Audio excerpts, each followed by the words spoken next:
Hello guys, good morning, welcome back on Foma Educational Lab. देखिए, इस lecture के अंदर हम लोग एक और इम्पोर्टेंट टॉपिक स्टार्ट करने जा रहे हैं, वो है कॉम्पटन इफेक्ट है, कॉम्पटन प्रभाव। अभी कॉम्पटन इफेक्ट क्या है, ये काफ़ी इंपॉर्टेंट टॉपिक है एग्जाम पॉइंट ऑफ व्यू से। एक डॉपलर इफेक्ट पहले हो चुका था, अभी कॉम्पटन इफेक्ट के बारे में बात करेंगे। तो अपना जो टॉपिक है वो कौन है, टॉपिक है कॉम्पटन इफेक्ट।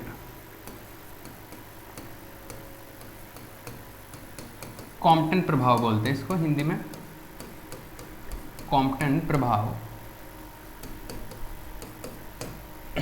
ठीक है, जो भी है, लेकिन इसको समझने से पहले इसमें जिस तरीके की चीज़ें यूज होगी पहले मैं उनको इंट्रोड्यूस कर देता हूँ, और इसमें जो चीज़ें इसको समझने के लिए कुछ चीज़ें काम में आने वाली उनके बारे में बात करते हैं। देखिए, ऐसा है, कॉम्पटन इफेक्ट को स्टार्ट करने से पहले कुछ चीज़ों के बारे में बता देता हूँ। जैसे एक तो फोटोन की बात करते हैं हम लोग, किसकी, फोटोन की। फोटोन के बारे में आप डिटेल में थर्ड ईयर में पढ़ोगे। फोटोन के बारे में पूरा जो क्वांटम मैकेनिक्स है वो फोटोन के से ही स्टार्ट होता है, ठीक है। तो वहाँ पर डिटेल में पढ़ेंगे, लेकिन अभी के लिए कुछ जान लो चीज़ें। जैसे ऐसा है कि पहले ये बोला जा रहा था कि जो लाइट है वो एक वेव होता है, एक तरंग होता है। लाइट है वो कैसे चलता है, तरंग की तरह चलता है, वेव की तरह चलता है। लेकिन बाद में कुछ चीज़ें ये सेटिस्फाई नहीं कर पाया वेव नेचर से, तो हम लोगों के पास में एक अलग आइडिया मिला, और उस आइडिया से ये पता चला कि लाइट जो होता है वो वेव की तरह प्रोपोगेट नहीं करता है, वो एक पार्टिकल की तरह प्रोपोगेट करता है, एक कण के रूप में जाता है। मतलब जो कहीं से ये बल्ब जल रहा है और यहाँ से जब लाइट निकलती है तो वो लाइट जब यहाँ, लाइट का मतलब हो गया एनर्जी, तो एनर्जी जब यहाँ से यहाँ पहुँचेगी, किसी भी पॉइंट पर जाती है, ट्रेवल करती है, तो क्या होता है, एक पैकेट की फॉर्म में जाती है। 1 सेकेंड।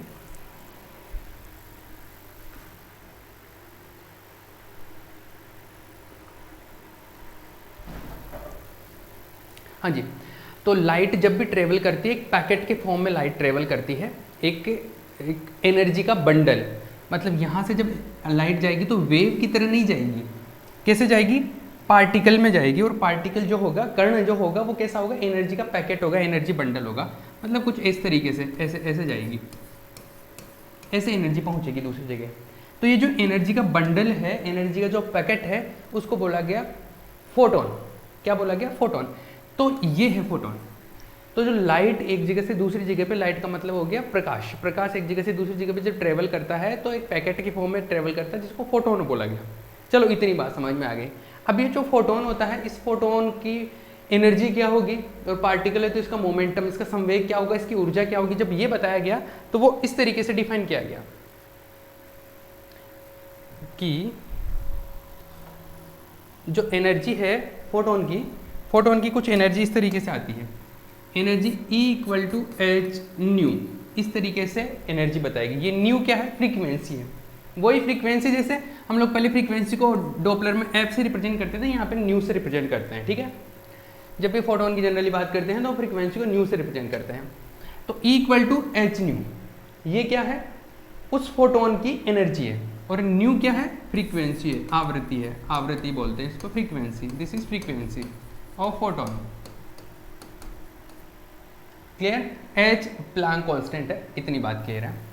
उसके बाद में इसका फोटोन जो है उसका जो मोमेंटम है, संवेग, उसका संवेग होता है P=h/λ। h/λ ये होता है इसका संवेग, इसका मोमेंटम होता है, पार्टिकल का, वो जो फोटोन का ये मोमेंटम है। इसका दूसरा फॉर्म ऐसे भी लिखते हैं, इसको यहाँ से न्यू से मल्टीप्लाई कर दूँ, इधर भी न्यू से मल्टीप्लाई कर दूँ, ठीक है। तो एक फॉर्मूला ऐसा होता है कि C=ν×λ। पढ़ा होगा, याद होगा, नहीं याद है तो ध्यान रख लो। न्यू और लेमडा को मल्टीप्लाई करते हैं, लेमडा क्या होता है, तरंग दैर्ध्य, वेवलेंथ होता है। तो इन दोनों को मल्टीप्लाई करते हैं तो C आ जाता है, प्रकाश का वेग है, स्पीड ऑफ लाइट है, ये कांस्टेंट है। तो ये देखो, यहाँ से h/ν तो हो जाता है E, और लेमडा न्यू क्या हो गया, C। तो इसको इस तरीके से भी लिखा जाता है। मोमेंटम को, फोटोन का जो मोमेंटम होता है उसको E/c ऐसे भी लिख सकते हो, या आप चाहो तो इसको hν/c भी लिख सकते हो, hν रख सकते हो इसको, hν/c, या फिर h/λ जो इसका होता है मेन फॉर्म, h/λ। तो ये सारे तरीके से हम लोग किसी भी तरीके से मोमेंटम को रिप्रेजेंट करते हैं, फोटोन के मोमेंटम को। नॉर्मली हर किसी पार्टिकल को नहीं, फोटोन के मोमेंटम को हम लोग इस तरीके से लिखते हैं, इसकी एनर्जी को इस तरीके से लिखते हैं। ये फोटोन का प्रॉपर्टी है, ठीक है, अभी कॉम्पटन इफेक्ट पढ़ेंगे तो वहाँ पे फोटोन की ऐसे डिटेल में चर्चा होगी, फोटोन से रिलेटेड, तो वहाँ पे ये ज़रूरत पड़ेगी आपको। ठीक है, एक बात तो हो गई है, और क्या आगे ज़रूरत पड़ेगी वो सुन लो। अभी कॉम्पटन इफेक्ट पढ़ेंगे तो एक चीज़ की और ज़रूरत पड़ने वाली, वो ऐसा है कि जो अपना जैसे फोर मोमेंटम होता है ना, फोर मोमेंटम, चतुर्विम संवेग, चतुर्विम संवेग को जैसे जनरली मैं पी म्यू लिख देता हूँ चतुर्विम संवेग को, तो चतुर्विम संवेग को यहाँ पर लिखने का तरीका ऐसा होता है, चतुर्विम संवेग में क्या होते हैं, चार घटक होते हैं, चार कंपोनेंट होते हैं। जैसे अगर मैं बात करूँ तो P1 आएगा, P2 आएगा, P3 आएगा और P4 आएगा। ठीक है, इन जैसे ये वेक्टर क्वांटिटी आप समझ लो ऐसे, इन तीनों को मिला के, तो ये तो तीन घटक है ना, तीन कंपोनेंट है, ये वैसे Px, Py, Pz हो जाता है, तो ये तीनों को मिला के तो थ्री डायमेंशनल मोमेंटम आता है, अगर आपको याद है, क्योंकि Px है, Py, Pz, Px, Py, Pz को जो नॉर्मल मोमेंटम आता है, जो थ्री डायमेंशनल हम लोग लिखते हैं त्रिविमीय, वो है ये। तो यहाँ पर इसकी जगह तो हम लोग जनरली थ्री डायमेंशनल मोमेंटम लिख देते हैं इस तरीके से, P ऐसा लिख दिया, इसको वेक्टर फॉर्म में लिख दिया ये लो, कोमा, ये चौथा बच गया, और ये जो चौथा है P4, अगर आपको याद हो तो, नहीं याद है कोई प्रॉब्लम नहीं है, वैसे पर हमने पढ़ा था एक दो लेक्चर पहले मोमेंटम के बारे में। तो चौथा जो इसका घटक आता है, फोर्थ कंपोनेंट, वो ऐसे आता है आयोटा ई बाई सी, ये आता है। तो इसको ऐसे लिखते हैं P vector comma iota E by C, इस तरीके से भी लिखा जा सकता है। किसको? फोर मोमेंटम को, फोर मोमेंटम को इस तरीके से लिखा जा सकता है। क्लियर है, समझ आया ये चीज़ है, ठीक है, क्लियर है ना। और इसमें ऐड करने का या जैसे किस तरीके से इनको जोड़ते हैं उसका भी एक तरीका बता देता हूँ। जैसे ऐसा है कि मान लो एक पार्टिकल का मोमेंटम ऐसा है, एक कोई दूसरा पार्टिकल है उसका मोमेंटम वगैरह कुछ ऐसा है, मान लो पी म्यू डैश बोल देता है उसको, है ना। और मोमेंटम इसका ऐसा था एक पार्टिकल का, दूसरे पार्टिकल का ऐसा है, म्यू डैश है कुछ, उसको भी ऐसे लिखा जा रहा है, इसको पी वेक्टर, इसका डैश है तो इसका ये डैश लिख दिया, आयोटा ई डैश बाई सी। अगर मान लो इन दोनों के मोमेंटम को ऐड करना हो, मतलब इसको इसमें ऐड करना है, मान लो, तरीका सीख लो अभी, इन दोनों को ऐड करना हो, जोड़ना हो, तो क्या करेंगे, ये थ्री डायमेंशन वाले को थ्री डायमेंशन वाले के साथ में ऐड कर देंगे, या माइनस करना हो तो भी ऐसे करते हैं, इसको इसमें ऐड कर दो, P vector plus P dash vector, फिर कॉमा लगा सकते हो, फिर इसको इसमें ऐड कर दो, इसको इसमें ऐड कर दो, iota E by C plus iota E dash by C.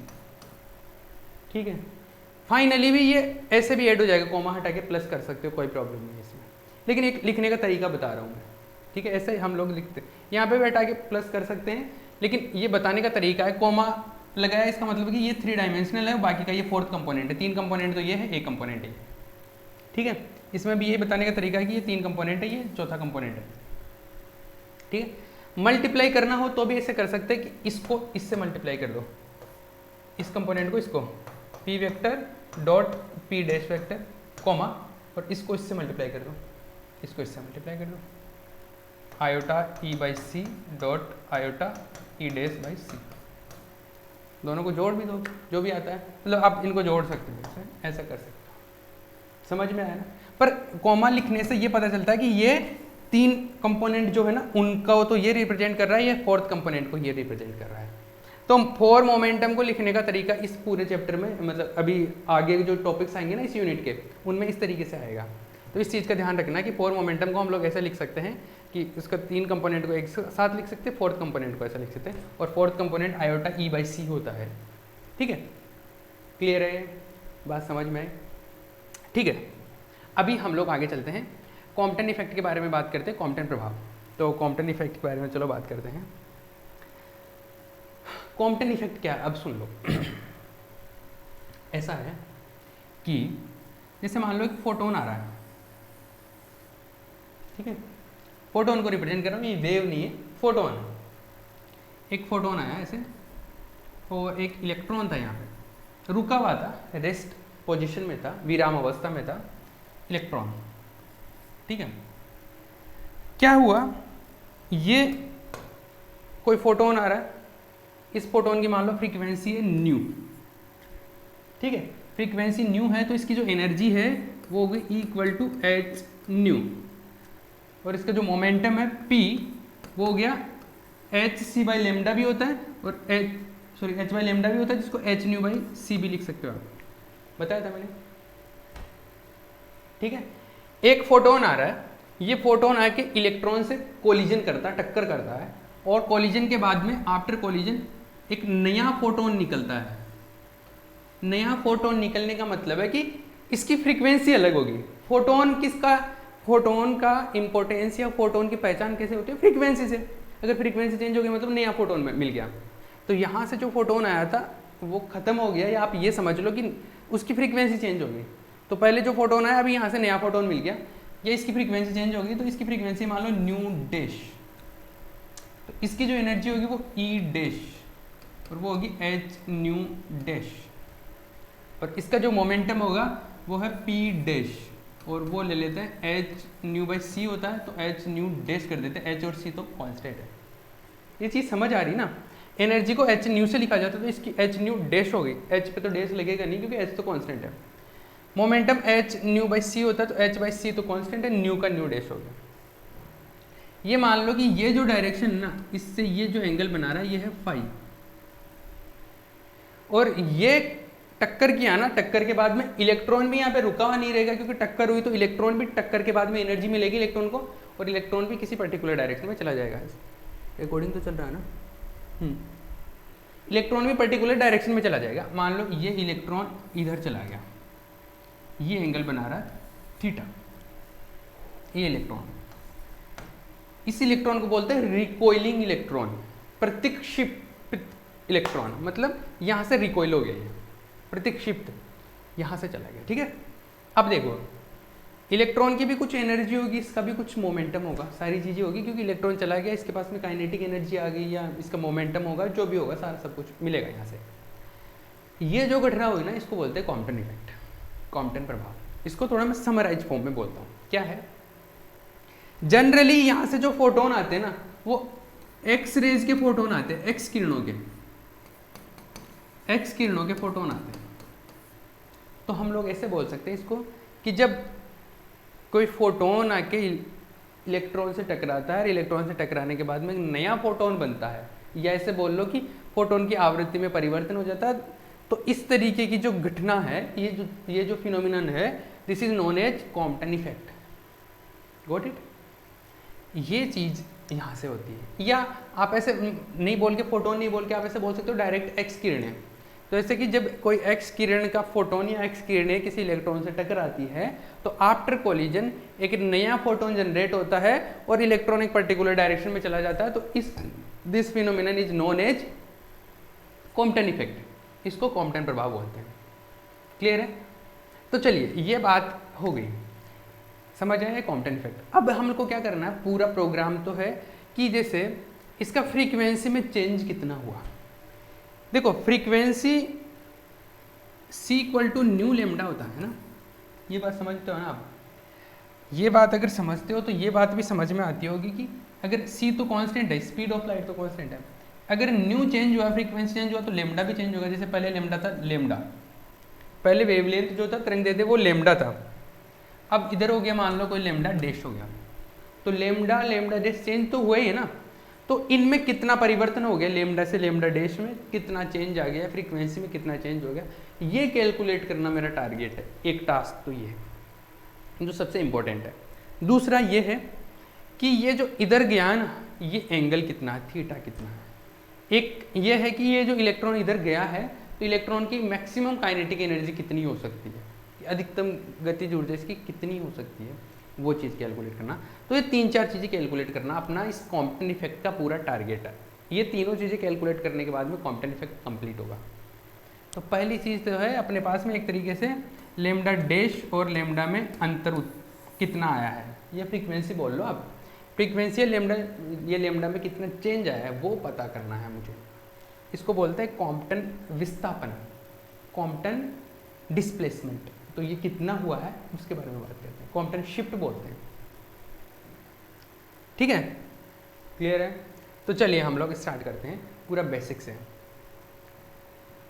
ये फोटोन आ रहा था, इसकी एनर्जी होगी एच न्यू, और इसका जो मोमेंटम हो गया वो क्या हो गया, एच न्यू बाई सी हो गया। क्लियर है?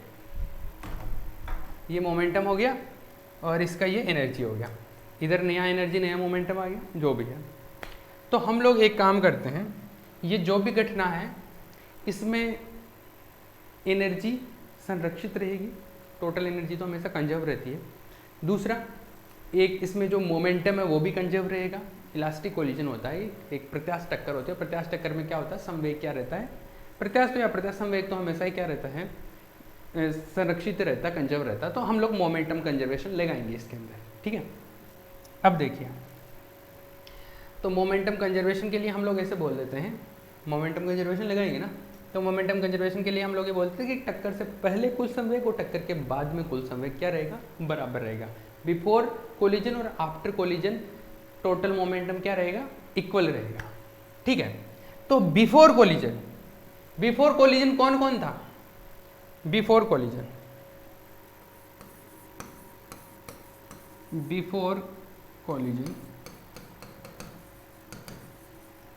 इसको रुको, इसके बारे में बाद में बात करता हूँ मैं। एक सेकेंड, दूसरी बात करता हूँ मैं। कैसे मान लेता हूँ कि पहले, टक्कर से पहले और टक्कर के बाद में टोटल मोमेंटम इक्वल है, तो ठीक है।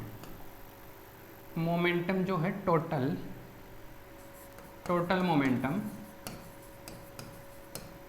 कुल संवेग, कुल चतुर्विम संवेग की बात कर रहा हूं मैं, चतुर्विम संवेग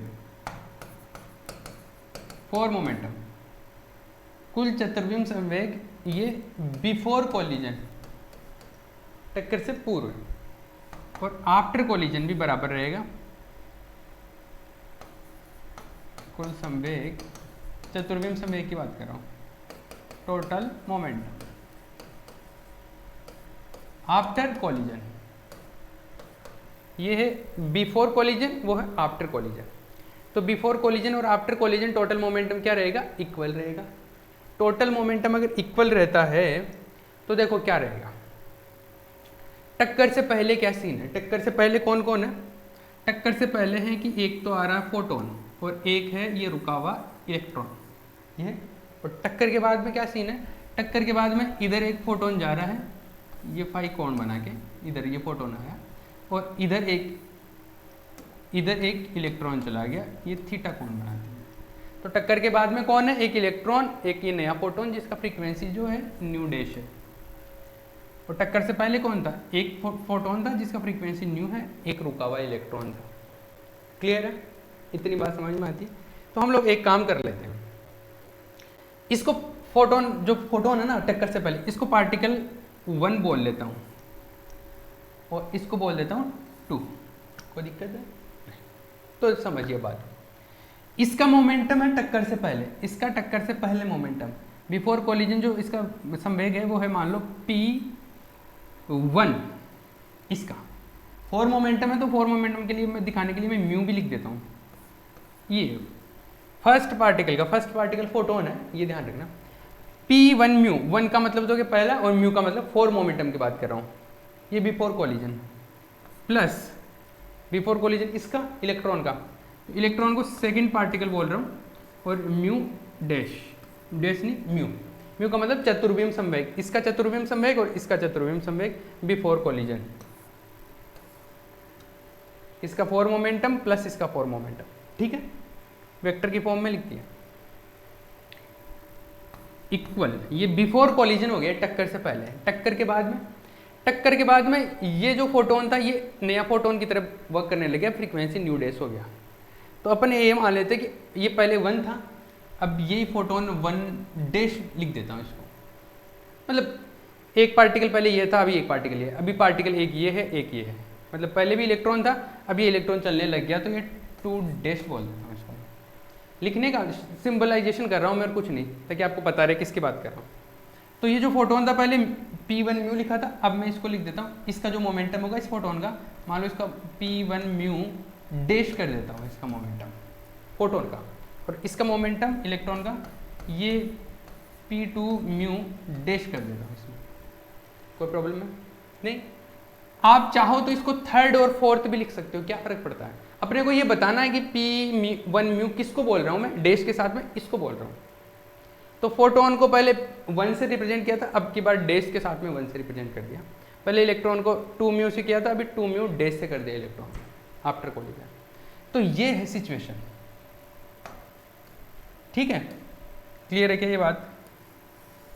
ये बिफोर कोलिजन और आफ्टर कोलिजन टोटल 4 मोमेंटम जो होता है कुल चतुर्विम संवेग बराबर रहता है।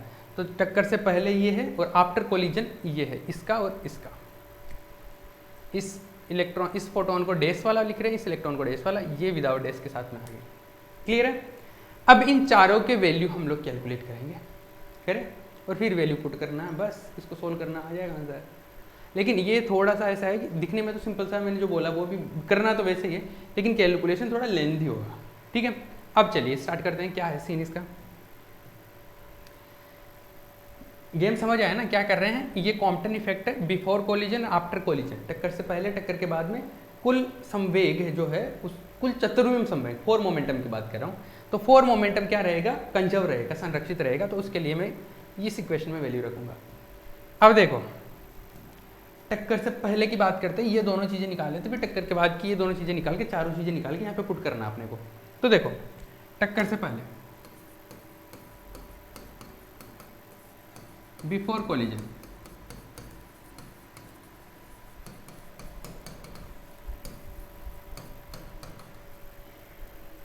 ठीक है। Before collision, before collision photon की बात करें, जो फोटोन है ना अपना फोटोन, अभी देखो फोटोन ऐसे हैं, before collision P1 mu photon है ना, फोटोन, फोटोन की जो एनर्जी है उसको लिख देता हूँ, पहला पार्टिकल माना है ना फोटोन को पहले, आफ्टर कोलिजन डैश के साथ में माना।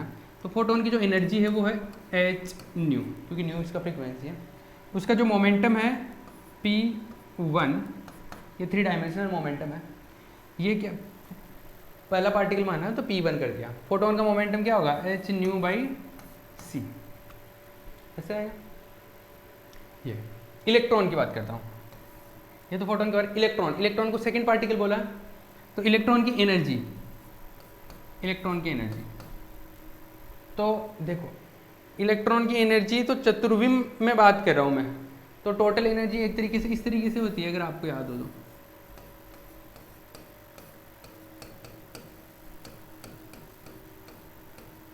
ऐसे होता है, इस चैप्टर में पूरा यही तो पढ़ रहे हैं ना। तो एनर्जी जो है हम लोगों ने इस तरीके से पढ़ी है। अब देखो ये जो इलेक्ट्रॉन है ये तो रुका हुआ है, रुका हुआ है ना, तो ये रुका हुआ, तो इसका मोमेंटम क्या है, जीरो रहेगा एक तरीके से। अरे फोटोन का, ये फोटोन नहीं इलेक्ट्रॉन का, इलेक्ट्रॉन रुका हुआ है ना, तो इलेक्ट्रॉन का मोमेंटम क्या रहेगा, जीरो है। यहाँ पे स्टार्टिंग में जीरो है, तो मोमेंटम क्या है, जीरो है इसका, ठीक है। मोमेंटम इसका जीरो है, तो मतलब एक तरीके से ये मोमेंटम ही है इसका। तो मोमेंटम इसका जीरो है, ये P जीरो है, तो ये पूरा टर्म जीरो हो जाएगा, ये टर्म बचेगा।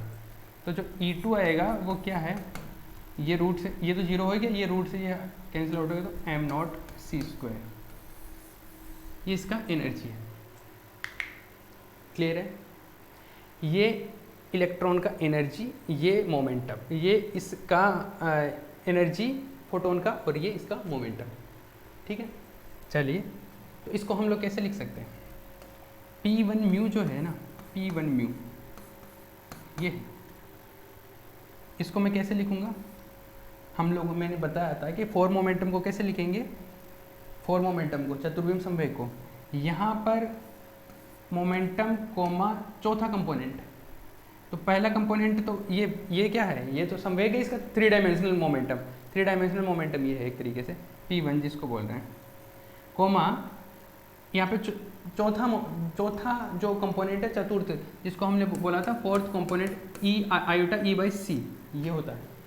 तो ये आएगा आयोटा E/c। पहले पार्टिकल की बात करें तो पहले पार्टिकल की एनर्जी आ जाएगी। क्लियर है।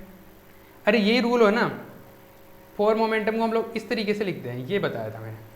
अब पहले पार्टिकल की बात कर रहे हैं, तो पहले पार्टिकल के लिए ये 1 आ गया, ये 1 आ गया, ये 1 और ये 1, ठीक है। अब P1 का और E1 का वैल्यू चाहे तो मैं लिख सकता हूँ यहाँ पे, ठीक है। कैसे? P1 mu vector equal to P1 vector का वैल्यू क्या आ गया, H nu by C comma इसका value iota H nu by C, ठीक है। ये आ गया। इसको P2 म्यू वेक्टर, ये आएगा P2 vector comma iota E by C होता तो 2 का है 2, ठीक है।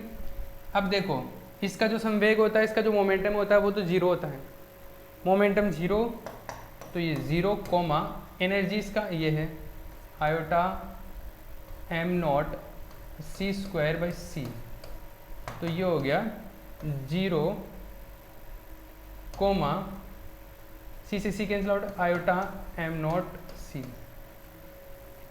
ये हो गया P2 म्यू वेक्टर, ठीक है। ये बिफोर कोलिजन ये चीज चल रही है, अभी टक्कर से पहले की चीज बता रहा हूं मैं रिपीट करूं एक बार, चलो। E1 है एच न्यू, P1 है एच न्यू बाई सी, ठीक है। P1 म्यू वेक्टर जो है वो आ जाएगा ऐसा, 4 मोमेंटम शो कर रहा हूं मैं, चतुर्विम संवेग, तो इसमें क्या नॉर्मल जो मोमेंटम होता है वो, और fourth component iota E by C आता है, ठीक है। अब ये जो है P1 ये तो एच न्यू बाई सी है, कहीं पे आगे अपन को वेक्टर फॉर्म की भी जरूरत पड़ेगी, तब वहाँ पे हम लोग यही काम में लेंगे, ये फॉर्म काम में नहीं लेंगे। जहाँ पर वेक्टर फॉर्म की जरूरत पड़ेगी तो वहाँ पे ये काम में लेंगे, ठीक है। अभी नहीं जरूरत पड़ेगी, इसमें तो नहीं लिख रहा मैं। और ये इसका सेकंड का, क्योंकि इलेक्ट्रॉन रुका हुआ था टक्कर से पहले बिफोर कोलिजन, तो उसका मोमेंटम 0 था, तो ये 0 कर दिया, तो ये आ गया एम नॉट सी, ठीक है। ये P2 0 हो गया, तो ये मैं इस तरीके से मैंने इसको लिख दिया। ये टक्कर से पहले का गेम है। टक्कर के बाद आफ्टर कोलिजन, तो आफ्टर कोलिजन देखिए, आफ्टर कोलिजन चले करें, चलिए भैया आफ्टर कोलिजन।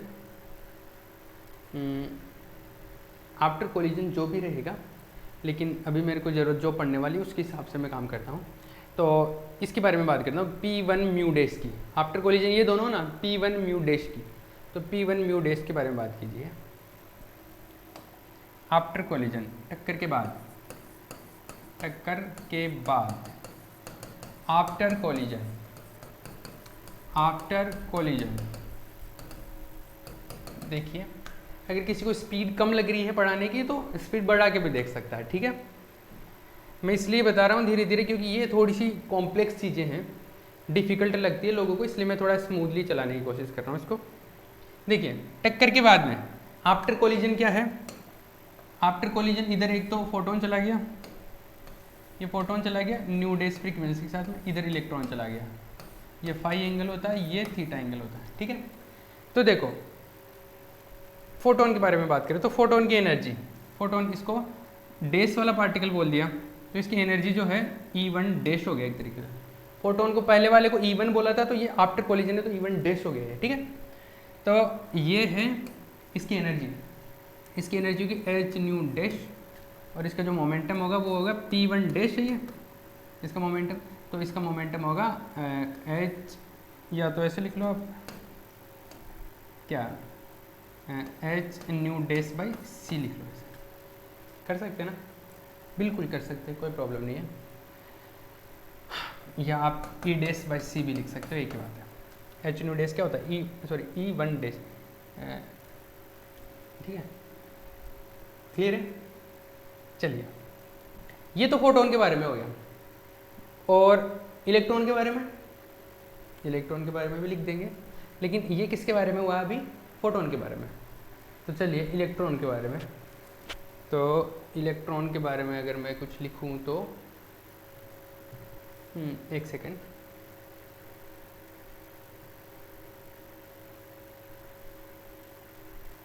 इलेक्ट्रॉन के बारे में देखिए,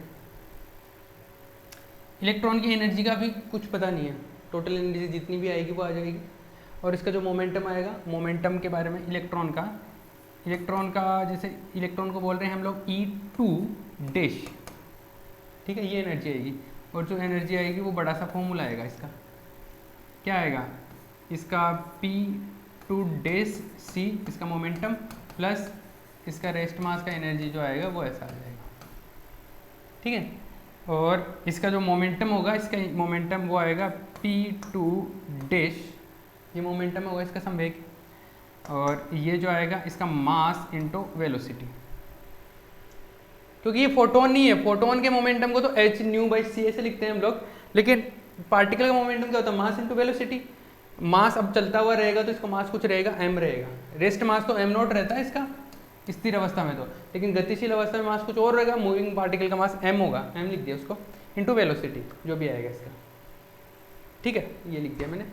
अब देखिए इसको कैसे लिख सकते हो आप फॉर मोमेंटम के टर्म्स में, क्योंकि हम लोगों को इसको जब लिखना हो तो आप इसको ऐसे लिख सकते हो। एक सेकेंड मैं नीचे लिखता हूँ यहाँ पे, इसका ये है p1 म्यू डैश, इसको कैसे लिखोगे आप, p1 dash vector comma iota e1 dash by C, कैसे आएगा। अरे चतुर्विम संवेग को ऐसे लिखा जाता है फॉर मोमेंटम को। अब इसमें देखो p1 डैश जो है वो ये रहा h nu dash by C, ये कोमा आयोटा e1 डैश है h nu dash by C, ठीक है। आगे चलिए, ये तो हो गया पहले पार्टिकल का, मतलब आफ्टर कोलिजन दो है ना, एक तो फोटोन है एक इलेक्ट्रॉन है, ये इलेक्ट्रॉन का हो गया, this is for electron. Photon के बारे में बात करें तो फोटोन का ये जैसा है वैसे ही लिख सकते हैं हम लोग। फोटोन को ज़्यादा डिटेल में नहीं लिखेंगे क्योंकि इसका बड़ा सा फॉर्मूला आगे जब जरूरत पड़ेगी तो लिख लेंगे। p2 म्यू डैश लिख रहे हैं इलेक्ट्रॉन को, इस इलेक्ट्रॉन का आएगा p2 dash comma iota e2 by C, ठीक है। अभी मैं इनकी वैल्यू नहीं लिख रहा, चाहता तो मैं डैश सॉरी एनर्जी इसका डैश के साथ में, मैं चाहूँ तो इसका e2 डैश का वैल्यू और p2 डैश का वैल्यू लिख सकता हूँ, लेकिन अभी लिख नहीं रहा क्योंकि आगे जरूरत नहीं पड़ने वाली मुझे पता है, क्योंकि मेरे को तो मैंने तो ये प्रैक्टिस की हुई है। अभी आगे देखिए क्या करने वाले, अभी हमने क्या किया है, कुछ नहीं किया। अभी हमने क्या किया, हमने बोला कि एक कोलिजन है और कोलिजन से पहले मोमेंटम और कोलिजन के बाद में टोटल मोमेंटम क्या रहेगा, कंजर्व रहेगा, मतलब टोटल मोमेंटम इक्वल रहेगा।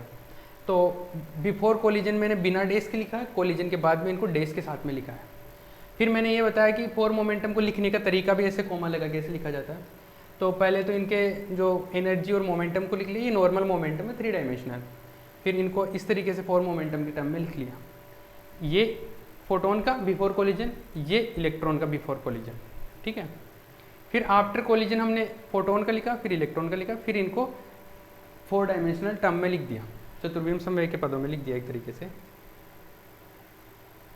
ठीक है। ये दो मिल गए यहाँ पे और ये यहाँ पे भी मिले थे अपने को एक तरीके से, ये मिल गया। दोनों चीज़ें काम में ले सकते हैं, जहाँ पे वेक्टर फॉर्म की ज़रूरत हो तब ये लगा सकते हैं, जब नॉर्मली ज़रूरत पड़े तो ये लगा सकते हैं। और यहाँ पे ये मिल गया, ठीक है। इसमें एक टर्म मोमेंटम तो क्या इसमें 0 हो गया था, क्लियर। अब देखिए आगे क्या रहता है। अब इन चारों के वैल्यू मैं यहाँ पे रखूँगा, लेकिन इस इक्वेशन को एक बार मैं थोड़ा सा डिफरेंट वे में लिखता हूँ। इस इक्वेशन को मैं एक अलग तरीके से लिखता हूँ, देखो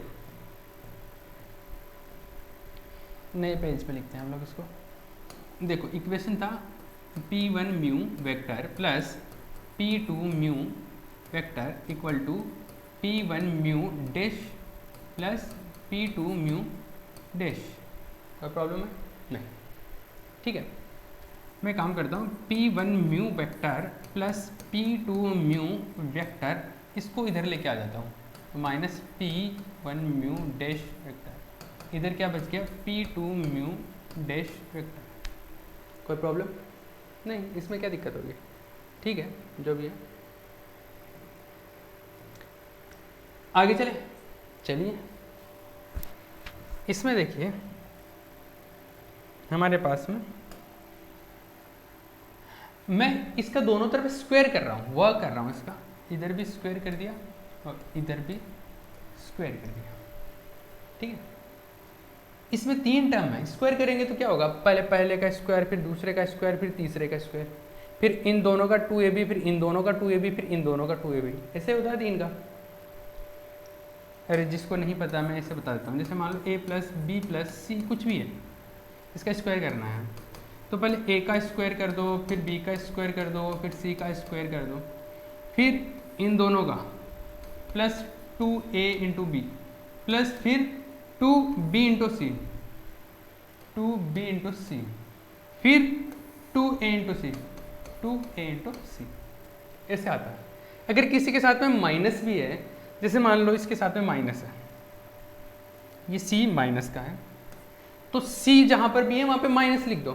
तो c के साथ में माइनस लिखेंगे तो स्क्वायर हो गया तो ये तो प्लस हो जाएगा, लेकिन यहाँ पे c आ रहा है तो ये टर्म माइनस का हो जाएगा, और यहाँ पे भी c आ रहा है तो ये टर्म भी माइनस का आ जाएगा। समझ गए होंगे।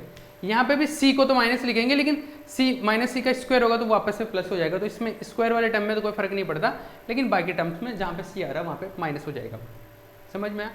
तो इसी चीज़ को फॉलो करते हुए इसको लिखो, देखो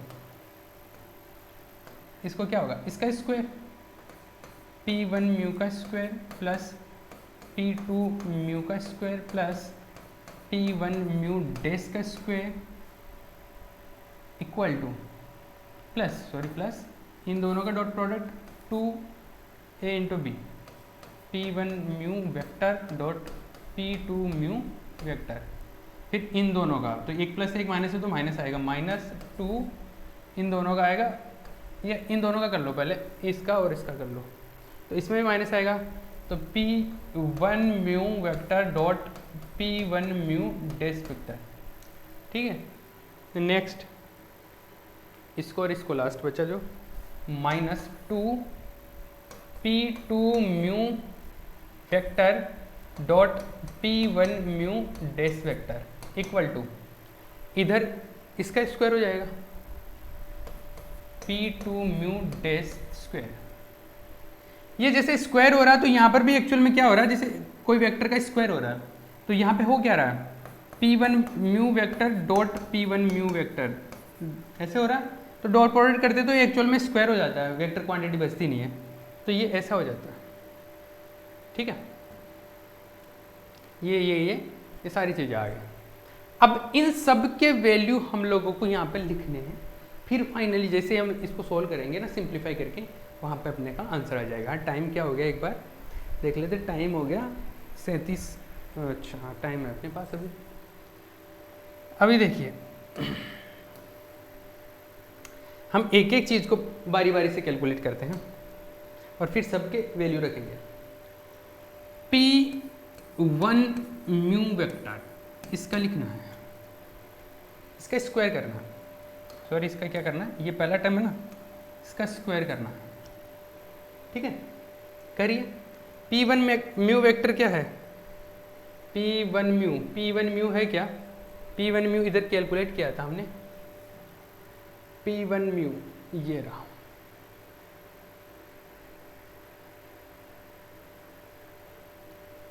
p1 म्यू जो है वो है ये रहा p1 म्यू, ये इसका वैल्यू रखें, तो p1 म्यू का स्क्वायर करना है। ठीक है, तो करिए इसका स्क्वायर, कहाँ गया वो,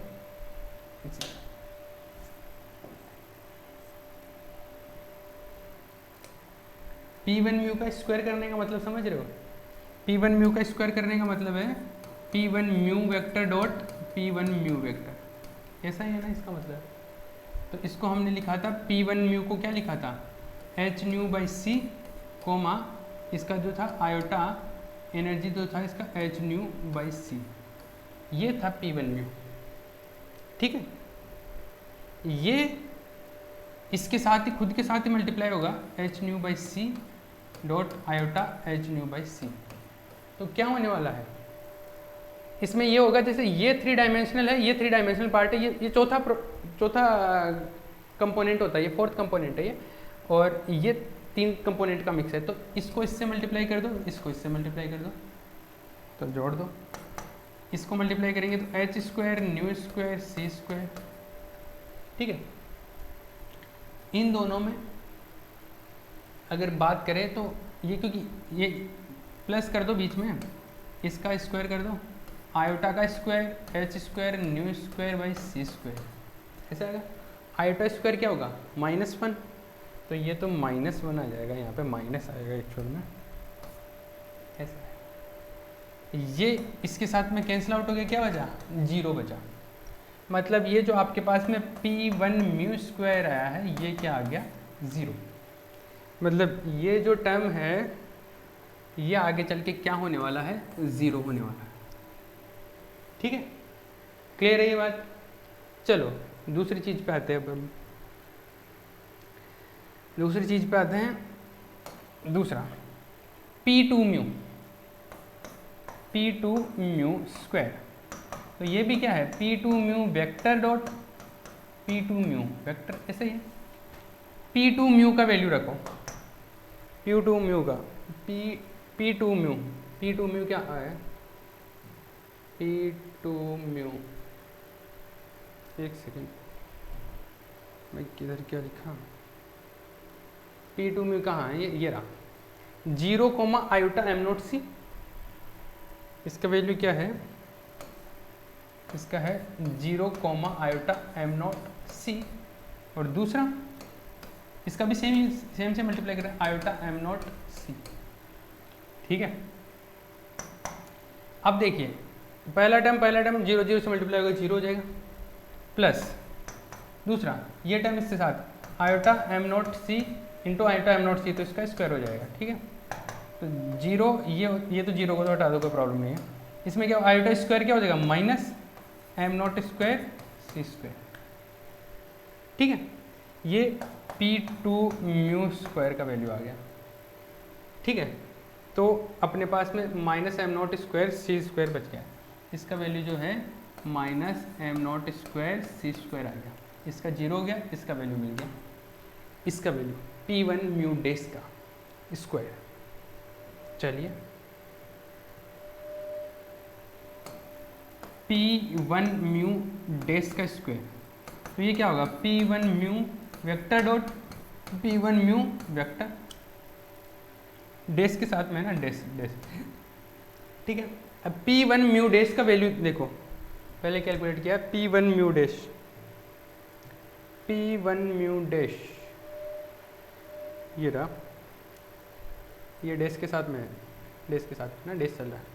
P1 म्यू डेस, आप चाहो तो ये वाली वैल्यू रख लो या ये वैल्यू रख लो, जहाँ पे वेक्टर की जरूरत पड़े ना, कि वहाँ पे कुछ मल्टीप्लिकेशन होने वाला वेक्टर के साथ में, तो आप ये काम में लिया करो, अदरवाइज ये काम में ले लो। मतलब आप ये भी काम में ले सकते हो कहीं पे भी, लेकिन वहाँ पे फिर वो उसके बाद में जाके ये रखना पड़ेगा। ठीक है, तो मैं डायरेक्ट ये काम में ले लेता हूँ। यहाँ पे खुद से मल्टीप्लाई हो रहा है, तो यहाँ पे वेक्टर की जरूरत नहीं पड़ेगी, तो ये खुद से, तो H nu dash by C iota H nu dash by C, तो इसका वैल्यू है H nu by C iota dash है H nu dash by C. इसका खुद के साथ में, इसके साथ में डॉट प्रोडक्ट हो रहा है H nu dash by C iota H nu dash by C. ठीक है, ये देखिए क्या आएगा, इसको इससे मल्टीप्लाई करो तो H square nu dash square upon C square plus इसका स्क्वायर करके जोड़ दो। ये बताया था ना कैसे मल्टीप्लाई होता है, तो मल्टीप्लिकेशन का रूल बताया था कॉम्पिटेंस से पहले चालू करके। क्या करना होता है, इस कॉमा के पहले जो है उनको मल्टीप्लाई करके स्क्वायर कर दो, मतलब मल्टीप्लाई करके प्लस कर दो इसके कॉमा के बाद में है वो, तो इसका स्क्वायर करो तो iota square H square nu dash square by C square. Iota square है तो आयोटा स्क्वायर क्या हो जाएगा -1, आयोटा स्क्वायर क्या हो जाएगा -1, तो ये माइनस हो जाएगा एक्चुअल में, और ये यहाँ से हट जाएगा। बट ये सेम ही आ गया, तो ये कैंसिल आउट हो गया, ये 0 आ गया, तो ये जो है ये क्या हो गया आपका P1 म्यू डेस का स्क्वायर जो है ये क्या हो गया आपका 0 हो गया। ठीक है, ये 0 आ गया भैया। तो फोटोन के तो दोनों जो है ना वो 0 चले गए, ये भी आपका 0 हो गया, ये -m0 c स्क्वायर हो गया। अब ये 3 टर्म और है, इन तीनों टर्म के वैल्यू हम लोग कैलकुलेट करते हैं। देखिए चलिए समझ आ रहा है ना, देखो डिफिकल्ट नहीं है, तरीका मैंने बता दिया, उस तरीके से लेके चलोगे तो समझ आ जाएगा। थोड़ा लेंदी है तो ध्यान रखना पड़ेगा हर एक चीज़ को, आप लिख के प्रैक्टिस करोगे ना तो ज़्यादा सही रहेगा। अब देखो ये P1 mu vector dot P2 mu vector, ये कैलकुलेट करते हैं। P1 mu vector dot P2 mu vector, ऐसा है। P1 म्यू वेक्टर जो है वो फोटोन का है, वो है आपके पास में h nu by C comma iota h nu by C, ये है P1 म्यू। पहले पेज पे मैंने जो किया है वो है, ठीक है। इसके बाद में P2 म्यू जो है, P2 म्यू में क्या है, P2 म्यू है 0 coma iota m not C, ये है। अभी काम में लिए हैं तो इसलिए मेरे को याद है, अभी पीछे देख लेना, ये आएंगे P1 म्यू वेक्टर और P2 म्यू वेक्टर दोनों की वैल्यू ये है। तो ये क्या आएगा, 0 को ये इससे मल्टीप्लाई होगा तो ये इससे मल्टीप्लाई होगा तो 0 प्लस ये इससे मल्टीप्लाई होगा तो आयोटा का square h nu by C into M naught C. क्या है ये देखो, ये तो 0 तो हट गया, आयोटा स्क्वायर से माइनस हो गया, सी से सी कैंसिल आउट हो गया और यह है h न्यू एम नॉट। ये हो गया इसका value P1 mu vector dot P2 mu vector. ये भी काम में आने वाला है आगे चल के, इसको संभाल के रखना है, ठीक है। हम लोगों को क्या मिला, ये वाला वैल्यू मिल गया इसका, इसको 2 से भी मल्टीप्लाई कर देंगे, मतलब इसका वैल्यू रख देंगे तो 2 से मल्टीप्लाई हो जाएगा वो जो भी आया। अभी ये वैल्यू चेक करते हैं, P1 mu vector dot P1 mu dash, P1 mu vector dot P1 mu dash vector, ठीक है। तो P1 म्यू वेक्टर जो होता है वो क्या होता है, P1 vector comma iota E1 by C, यही होता है। और P1 म्यू डैश क्या होता है, P1 म्यू डैश है P1 dash comma iota E1 dash upon C. अब तक ये फोटोन ही है, ये फोटोन का है, ये आफ्टर कोलिजन फोटोन है, ये बिफोर कोलिजन फोटोन है। अब तक मैं इनके आगे वाले वैल्यू रख रहा था, अब तक मैं जो वैल्यू रख रहा था P1 का वैल्यू आगे रखते हैं तो h न्यू बाई सी आता है comma iota h nu by C होता है, ये इंटू ये होता है h nu dash by C comma iota h nu dash by C. अब तक जो मैंने काम में लिए हैं ये वाले वैल्यूज काम में लिए थे, मतलब इसका आगे वैल्यू रखते तो यही आता है, ठीक है ना। लेकिन अब की बार मैं ये काम में ले रहा हूँ, क्यों काम में ले रहा हूँ, क्योंकि इसमें अभी मेरे का डॉट प्रोडक्ट होगा तो ये इसके साथ में डॉट प्रोडक्ट होगा, तो वेक्टर क्वांटिटी के साथ में करूँगा तो ठीक रहेगा, पूरा एक्चुअल चीज़ आएगी, इसमें एक्चुअल चीज़ नहीं आती। इसलिए मैंने ये वाले वैल्यू काम में नहीं लेके ये वाले काम में लिए। कहाँ से, यहाँ से देखो, ये जो P1 म्यू वेक्टर का वैल्यू ये था, इसका वैल्यू ये निकाला था मैंने, अब तक मैं ये काम में ले रहा था, ठीक है। इसी तरीके से P1 डैश वाला भी ऐसे आया था, तो ये है, ठीक है। अभी इसका वैल्यू कैलकुलेट करो, क्या आएगा इसका,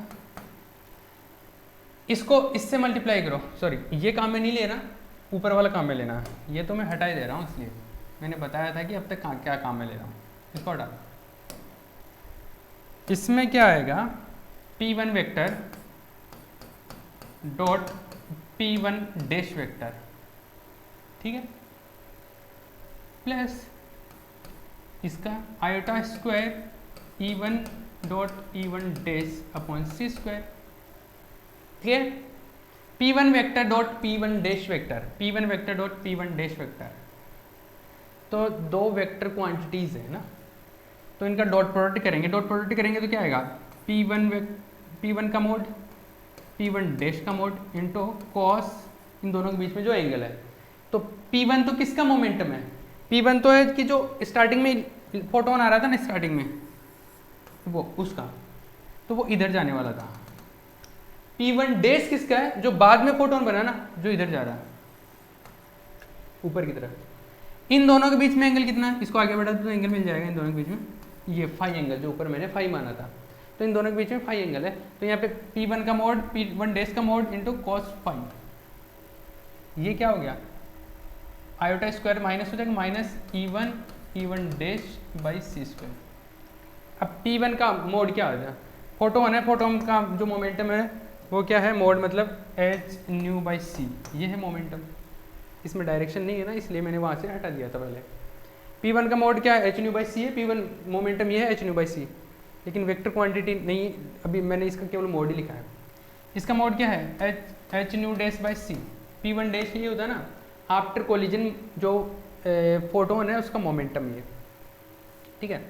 cos phi minus E1 into E1 dash by C square. ठीक है, ये क्या हो रहा है इसको देख लो, P1 mu vector dot P1 mu dash vector. आगे चलिए, और इसमें E1 और E1 डैश का वैल्यू भी रख सकते हैं हम लोग। E1 डैश का क्या है,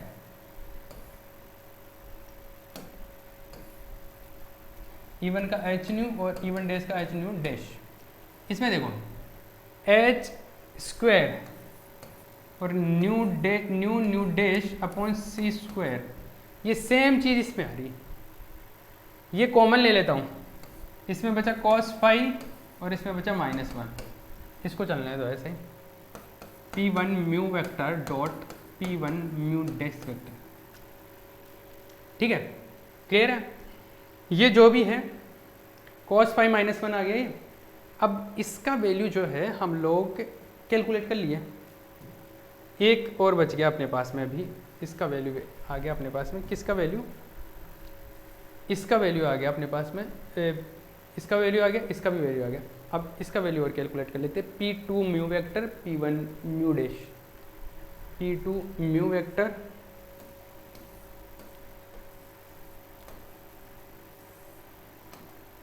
P2 mu vector dot P क्या था, P1 म्यू डैश,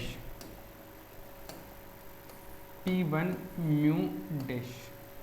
ठीक है, P2 म्यू इलेक्ट्रॉन का जब रेस्ट पे था तो ये है 0 iota m0 c dot P1 mu dash, इसका है h nu by C iota h nu by C nu dash. After collision photon है ये। ठीक है, आप तो देख देख के लिख देना, पीछे आपके पास लिखा हुआ रहेगा ना पन्ने में। पहले ये 0 से इससे मल्टीप्लाई होगा h न्यू बाई सी से, तो ये तो हो गया 0। ये प्लस ये इससे मल्टीप्लाई होगा तो ये आएगा आयोटा स्क्वायर m0 h ये c new dash by C. ठीक है, ये c से c कैंसिल आउट हो गया, आयोटा स्क्वायर माइनस हो गया, minus m0 h nu dash. ये आ गया आपका P2 mu vector dot P1 mu dash. ठीक है, क्लियर है। चलो ये सारे वैल्यूज मिल गए आपको, चमका, सारे वैल्यूज आपको ये मिल गए। अभी क्या बचा, ये एक और वैल्यू मिल गया, सबके वैल्यू मिल गए। मतलब आपको ये 0 हो गया था, ये भी 0 हो गया था, इसका वैल्यू फाइंड आउट हो गया था। इन तीनों के वैल्यू हमने कैलकुलेट कर लिए, इसका भी आ गया, अभी इसका भी वैल्यू अपने पास में आ गया। ठीक है, हाँ चलिए अभी फाइनली क्या बचा, इन सब के वैल्यू रख देते हैं पहले। ठीक है, चलिए वैल्यू रखते हैं सबके। ये तो हो गया 0। मैं एक बार ये इक्वेशन ही उठा लेता हूँ यहाँ से, फिर धीरे धीरे हम लोग वैल्यू रखते हैं सबके। देखिए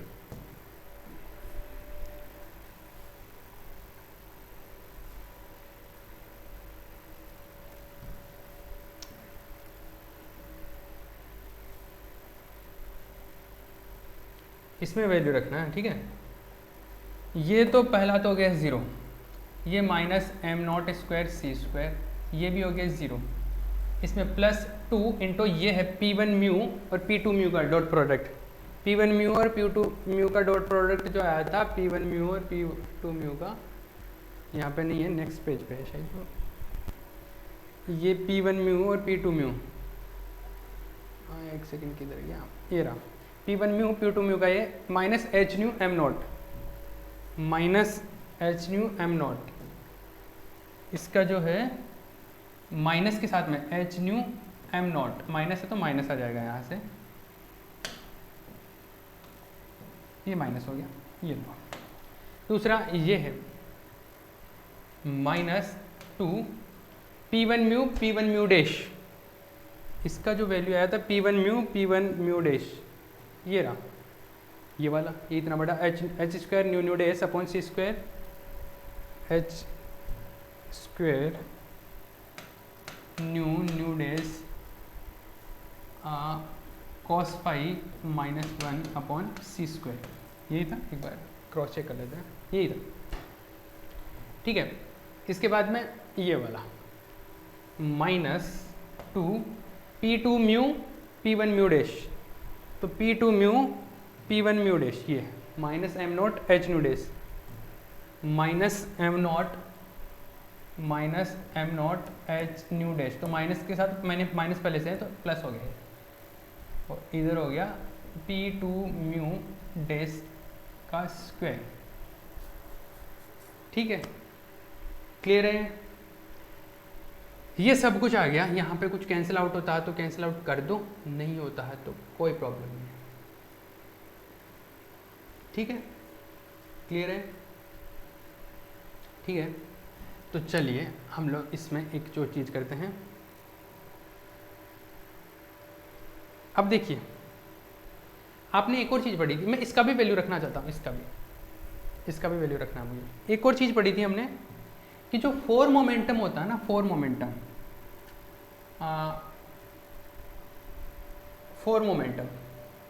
तो जो फोर मोमेंटम है इसमें, एक सेकेंड,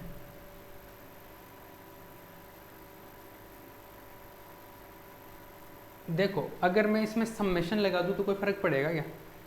अगर इधर भी समेशन लगा दूँ सब में और इधर भी समेशन लगा दूँ, कोई फ़र्क पड़ेगा? नहीं पड़ेगा। इधर तो समेशन का कोई मतलब ही नहीं रहेगा, कहीं पे भी समेशन की ज़रूरत नहीं है, तो हट जाएगा यहाँ से। तो इधर समेशन रहेगा, तो ये ऐसा हो गया। फोर मोमेंटम में हमने एक चीज़ पढ़ी थी कि 4p म्यू का जो स्क्वायर है वो होता है minus M naught square C square.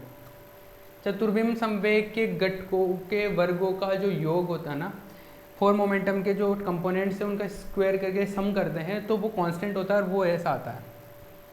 इसका मतलब है कि मतलब जिस भी पार्टिकल के लिए कर रहे हैं उस पार्टिकल का रेस्ट मास इंटू सी स्क्वायर ये आ जाएगा, है ना। तो इसके लिए भी ऐसा ही आएगा। इसका जो वैल्यू है ये म्यू क्या है, ये किसके लिए बात कर रहे हैं? इलेक्ट्रॉन के लिए बात कर रहे हैं। इलेक्ट्रॉन जब चलने लग गया तो इलेक्ट्रॉन का ये रेस्ट मास, को इलेक्ट्रॉन के रेस्ट मास को हम लोग एम नॉट से लिख रहे हैं, एम नॉट स्क्वायर और सी स्क्वायर, ये आ जाएगा। तो इलेक्ट्रॉन के लिए ये आ गया 2 म्यू।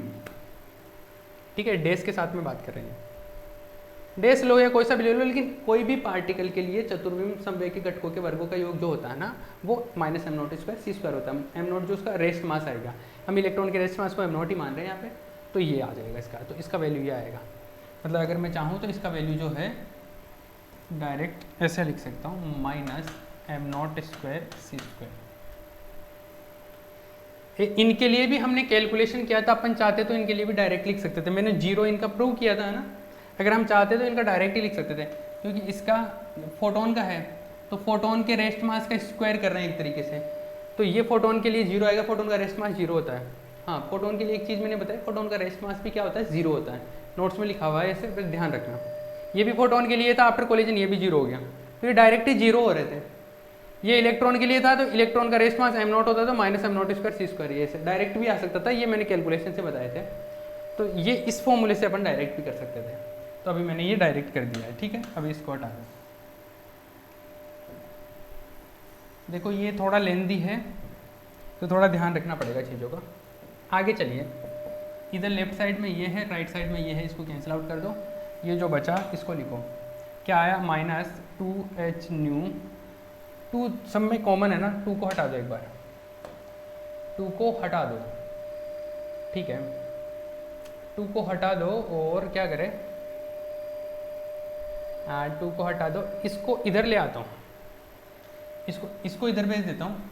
किसको भी भेजूँ इधर, इसको उसको उधर भेज देते हैं हम लोग, फिर क्या होगा देखते हैं जो भी होता है। ये माइनस ही है क्या, चलो ठीक है। इसमें और इसमें दोनों में क्या कॉमन क्या रहेगा, इन दोनों में 2 तो सब में से हट जाएगा, इसमें बचेगा एम नॉट एच, इन दोनों में एम नॉट एच कॉमन रह जाएगा, इसमें बचेगा न्यू डैश, इसमें बचेगा न्यू, माइनस न्यू, और इसको उधर भेज दो। इसको उधर भेजेंगे तो ये 2 तो हट ही गया था, H square by C square nu dash cos 5 -1। ये ऐसा आ गया। ठीक है, आगे चलते हैं हम लोग।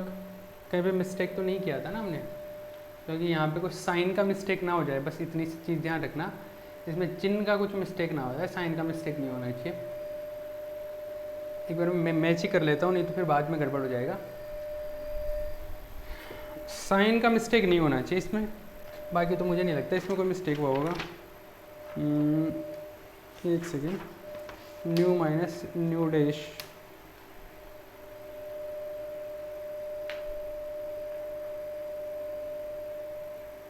ठीक है, कोई दिक्कत नहीं है, सही है।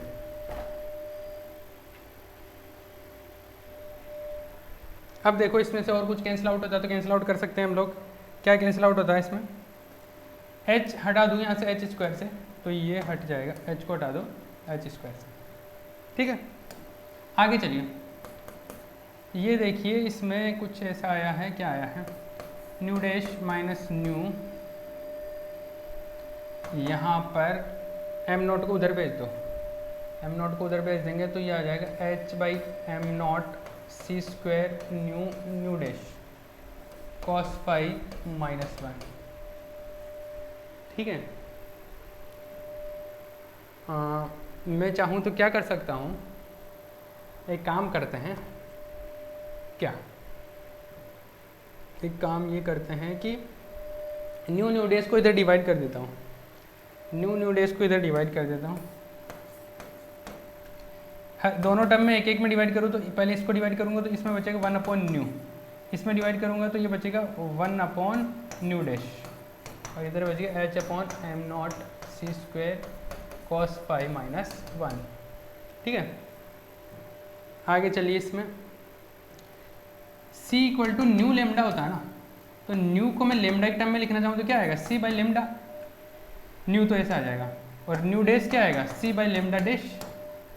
तो दोनों की वैल्यू रखो यहाँ पे एक बार, क्या होता है 1 upon nu, 1 upon nu, 1 upon nu, 1 upon nu क्या है, न्यू का वैल्यू c बाई लेमडा, तो न्यू का value c by lambda minus nu dash का value c by lambda dash h upon M naught C square cos phi minus 1। ठीक है, इसमें देखो c नीचे से हट कॉमन आ जाएगा, ऐसा हो जाएगा c, LCM मान लो h upon M naught C square cos phi minus 1। ये c, ये एक c से कैंसिल आउट हो जाएगा तो ये बचेगा lambda minus lambda dash equal to h upon M naught C cos phi minus 1। Right, आगे देखिए, मैं इधर से माइनस कॉमन ले लेता हूँ, माइनस कॉमन लूँगा, या ऐसे बोल लो माइनस से मल्टीप्लाई कर दो, इधर से माइनस से मल्टीप्लाई कर दूँ तो जो प्लस का है वो तो माइनस हो जाएगा, ये माइनस वाला प्लस का हो जाएगा, तो ये तो प्लस का हो जाएगा, मतलब ऐसे हो जाएगा minus lambda plus lambda dash, ऐसे हो जाएगा। तो मैं प्लस वाले को पहले लिख लेता हूँ, लेमडा डैश माइनस लेमडा लिख लेता हूँ, लेमडा डैश माइनस लेमडा, और इधर देखो इधर माइनस से इधर से माइनस से मल्टीप्लाई करना पड़ेगा, तो ये माइनस का हो जाएगा, ये प्लस का हो जाएगा, 1 माइनस कॉस फाई। ये आ गया फाइनल फॉर्मूला। ठीक है, ये क्या हो गया, यहाँ से जो फोटोन आ रहा था वो फोटोन जब इधर गया तो यहाँ पे उसकी फ्रीक्वेंसी न्यू था, उसका लेमडा लेमडा था, मतलब वेवलेंथ लेमडा था, यहाँ पर इसका जो फ्रीक्वेंसी था वो न्यू डैश हो गया और वेवलेंथ जो था वो लेमडा डैश हो गया। ठीक है, तो फ्रीक्वेंसी में कितना चेंज आ गया, आप लेमडा में चेंज देखना चाहो तो लेमडा में चेंज आप यहाँ से देख सकते हो कि लेमडा डैश बाद में ये हो गया, पहले इतना था। फ्रीक्वेंसी कम हो जाती है क्योंकि एनर्जी कम हो जाती है तो फ्रीक्वेंसी कम होती है, तो फ्रीक्वेंसी कम हो जाती है और लेमडा जो है वो बढ़ जाता है, क्योंकि इन्वर्सली होते हैं दोनों, तो लेमडा बाद वाला ज़्यादा रहेगा, पहले वाला कम रहेगा, तो लेमडा में जो चेंज आया वो ये है। इसको बोलते हैं कॉम्पटन विस्थापन, कॉम्पटन शिफ्ट बोलते हैं इसको, इसको डेल्टा लेमडा से भी लिखते हैं, डेल्टा लेमडा। और जो h बाई एम नॉट सी है ये पूरा कांस्टेंट है, एम नॉट है इलेक्ट्रॉन का रेस्ट मास जो कि कांस्टेंट रहेगा, c स्पीड ऑफ लाइट है, h प्लैंक कांस्टेंट है, ये पूरा कांस्टेंट होता है, इसको मैं लेमडा c से लिखते हैं इसको जनरली। और क्या बचा ये 1 माइनस कॉस फाई, ये स्टैंडर्ड फॉर्मूले हैं ये दोनों ही। ये जो लेमडा c है इसको कॉम्पटन वेवलेंथ बोलते हैं, इसको कॉम्पटन वेवलेंथ।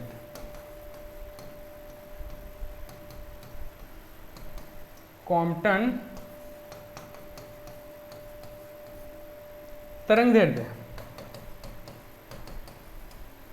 कॉम्पटन तरंगदैर्ध्य, ठीक है, ये चीज़ें हैं। अब देखो जब नोट्स के अंदर जो डेरिवेशन की गई उसमें हो सकता है कुछ कुछ चीज़ें चेंज हो, मतलब अब स्टेप्स तो हम लोग रट नहीं सकते ना।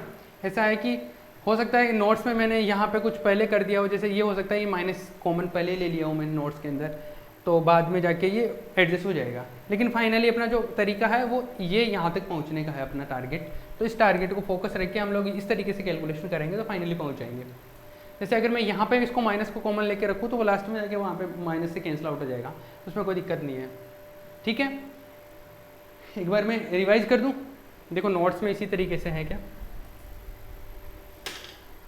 क्योंकि आप नोट्स से पढ़ोगे तो इस चीज़ का भी ध्यान रखना पड़ेगा कि नोट्स में जैसे हैं वैसे आंसर तो सेम ही आना है, लेकिन कुछ कुछ स्टेप एक दो स्टेप ऊपर नीचे हो सकते हैं, उससे कोई फ़र्क नहीं पड़ता, वो थोड़ा ध्यान रखना, ठीक है। बाकी ये डेरिवेशन थोड़ा बड़ा है तो इस चीज़ का थोड़ा आइडिया रखना पड़ेगा आपको।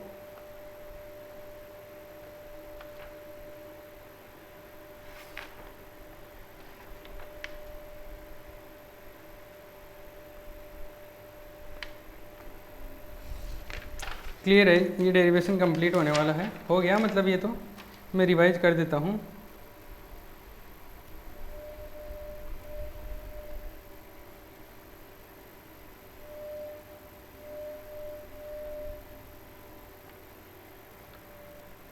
वन सेकेंड,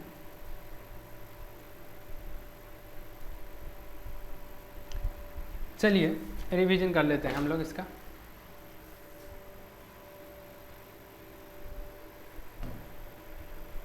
कहाँ से चालू किया हमने, क्या है हम बोल रहे कॉम्पटन इफेक्ट, कॉम्पटन प्रभाव के बारे में। कॉम्पटन इफेक्ट क्या है कि एक फोटोन आता है, वो इलेक्ट्रॉन से अगर टक्कर करता है तो इलेक्ट्रॉन के टक्कर के बाद में उसकी फ्रीक्वेंसी चेंज हो जाती है और इलेक्ट्रॉन भी इधर चला जाता है। इस इलेक्ट्रॉन को प्रतिक्षिप्त इलेक्ट्रॉन बोलते हैं, रिकॉइलिंग इलेक्ट्रॉन बोलते हैं, ये फोटोन चला गया।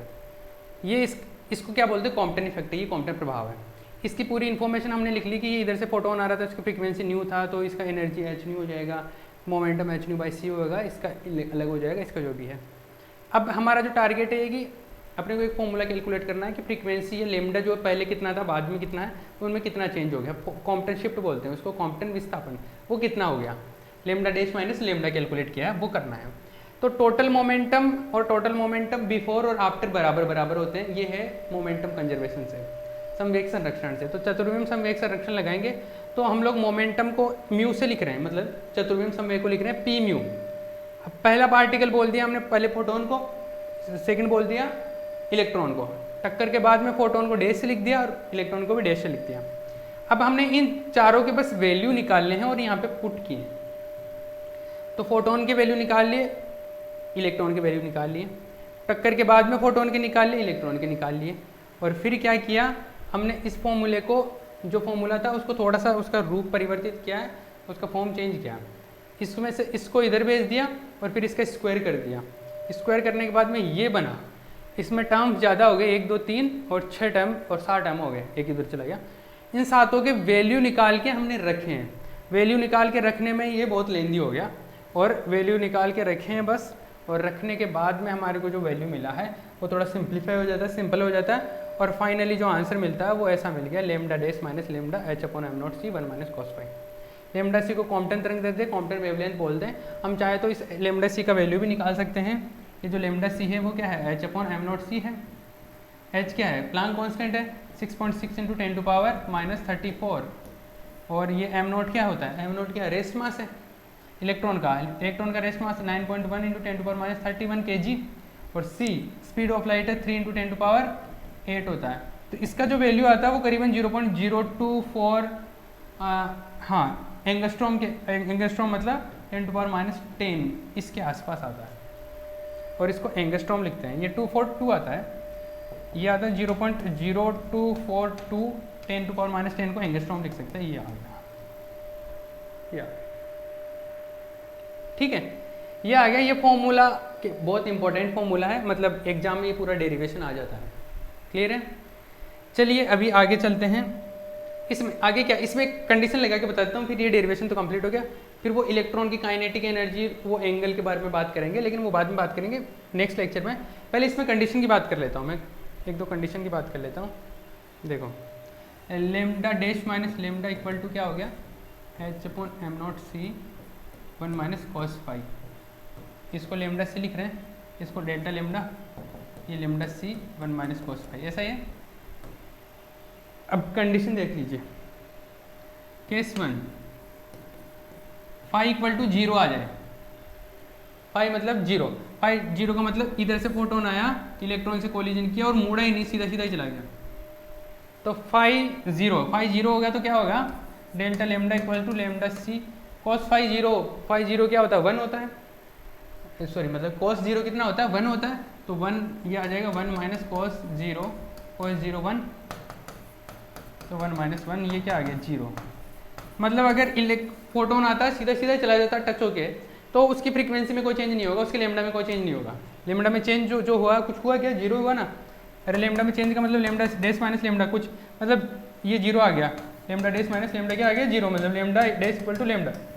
पहले लेमडा जितना था बाद में भी लेमडा उतना है, मतलब पहले जितनी फ्रीक्वेंसी थी बाद में भी उतनी, पहले जितनी एनर्जी थी बाद में भी उतनी, कोई चेंज नहीं होगा। ठीक है, एक केस हो गया ये। दूसरा केस, केस 2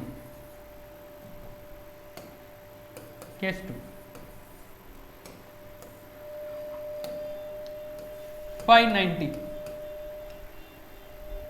तो delta lambda equal to lambda C 1 minus cos phi cos 90 क्या होता है 0, तो ये हो गया लेमडा सी। इसमें इतना परिवर्तन होगा कॉम्पटन शिफ्ट के इक्वल, सॉरी कॉम्पटन वेवलेंथ के इक्वल। लेमडा सी को कॉम्पटन वेवलेंथ बोलते हैं, कॉम्पटन तरंग दैर्ध्य के बराबर होगा। मतलब इसका वैल्यू कितना होता है 0.0242 एंगस्ट्रॉम के बराबर हो जाएगा। ठीक है, केस 3 फाई इक्वल टू, मतलब ये फाई में ऐसा हुआ था, ये इलेक्ट्रॉन था, इधर फोटोन आया और इधर चला गया, ये 90 हो गया, ये सिचुएशन में ऐसा था। फाई इक्वल टू 180 का बात करते हैं, फाई इक्वल टू 180 डिग्री, इसको पाई भी बोलते हैं। मतलब इधर से आया इलेक्ट्रॉन और 180 मतलब वापस से इधर आ गया, बिल्कुल सीधा जाके वापस आ गया। इसको बोलते हैं बैकवर्ड स्कैटरिंग या बैक स्कैटरिंग भी बोलते हैं। पश्च प्रकीर्णन, वापस से पीछे आ जाना, पश्च मतलब पीछे आ जाना, बैकवर्ड स्कैटरिंग या बैक स्कैटरिंग। तो इसमें क्या होगा, delta lambda equal to lambda C 1 minus cos 180 degree या पाई। 180 क्या होता है -1 होता है, तो लेमडा सी ये हो गया 1 -1 तो माइनस +1, तो 2 लेमडा सी। इस सिचुएशन में जो परिवर्तन होता है, जो चेंज आता है वो मैक्सिमम होता है। ये 2 लेमडा सी के इक्वल हो गया। वैल्यू अगर कैलकुलेट करना चाहो तो आप कर सकते हो एंगस्ट्रॉम, जो कि क्या आ गया ये 484 0 पॉइंट है ना, ये 0.02 है ना। तो एक सेकंड, ये कहीं मैं वैल्यू गलत तो नहीं लिख रहा ना, 0.0484 एंगस्ट्रॉम ये आ गया भैया। ठीक है, अब जो नेक्स्ट है आगे नोट्स में, वो नेक्स्ट लेक्चर के अंदर ही हम लोग कर पाएंगे, यहाँ पे नहीं होगा ये। ठीक है, नेक्स्ट में करेंगे। अब क्या करेंगे, इलेक्ट्रॉन की एक तो मैक्सिमम काइनेटिक एनर्जी की, इलेक्ट्रॉन गया उधर तो उसकी अधिकतम गतिज ऊर्जा कितनी हो सकती है, मैक्सिमम काइनेटिक एनर्जी। एक दूसरी चीज़ हम लोग ये कैलकुलेट करेंगे कि ये जो थीटा और फाई जो एंगल गए ना, वो कितने एंगल पे जाएगा, वो एंगल की बात करेंगे, वो नेक्स्ट लेक्चर के अंदर करेंगे। तब तक के लिए इसको यहाँ पे फिनिश कर देते हैं। ठीक है, ओके भैया।